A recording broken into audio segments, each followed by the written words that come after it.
Just one more, actually, because the chat seems to be in an interesting spot with the Ryan McLeod stuff. We had someone go, really, McLeod? His game is so fascinating because there are things that to the eye test, they drive me nuts. If we hadn't sacrificed Jay to the streets of Los Angeles, he would be talking about too. Like, he doesn't play physically. He doesn't like going to the front of the net in the offensive zone. So he has these tendencies that drive you nuts, but he also is like a sneaky smart player with where he positions himself basically outside of the offensive zone, we'll call it. Yeah, I know you did kind of hit on it again, but maybe to just go a layer deeper, because someone else in the chat also said, like, really, McLeod's been doing this all season and we're just deciding to, act surprised about it now.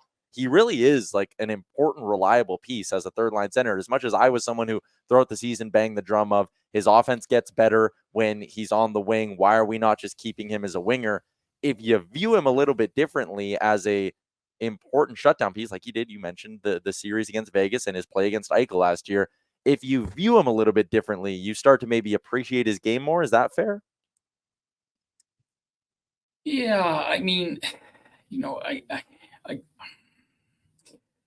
we cheer for a team that's based in a blue collar town. No disrespect, I mean, it's a hardworking, honest effort town, and I think sometimes they see a player who takes an easier route to the net or things like that, and he does that for certain. I mean, part of the reason he was a second round draft pick, I mean, the only reason he was a second round draft pick is exactly this trait. He wouldn't be here. He'd have been in the top 15 of that draft if he played like Dylan Holloway, as an example, inside and physical, no question. So, part of it, I get it. You see it, and you really want those guys who are, say, not on the top, in the top 6 scoring. You want to see that typecast type of trait to them.